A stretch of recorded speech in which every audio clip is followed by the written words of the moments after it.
Hey, everybody. Rochelle Plumstead here, Remax East Coast Elite. Thanks for joining me for this week's Movin Up Minute. So, I just want to do a quick follow-up to last week. Last week, we talked about pre-closing inspections and final walkthroughs and how they work.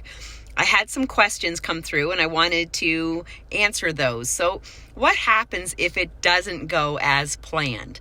Now, 9.5 times out of 10, it does go well, but there are times that it doesn't. Like, let's face it, mechanical systems don't last forever. Appliances don't last forever. Sometimes things are left behind that aren't supposed to be and all that sort of thing. But at the end of the day, you have a seller that wants to sell and a buyer that wants to buy, and everybody wants this to close unless it's something absolutely disastrous, and we're going to really hope that doesn't happen.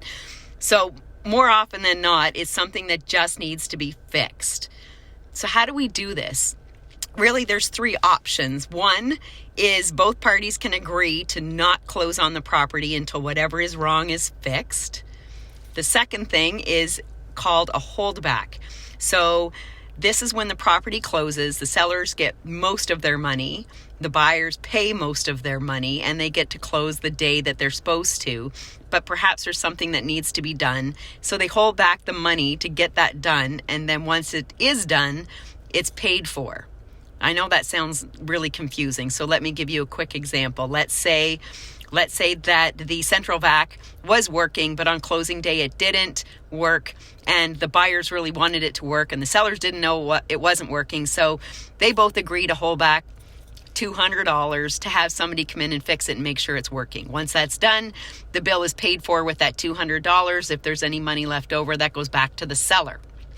The third option is a cashback. So this would be that everything closes on time. The sellers get a little bit less money. The buyers pay a little bit less money. What could this be as an example? This could be that perhaps there was some junk left in the garage and it's really heavy and the buyers now have to pay somebody to come and remove that.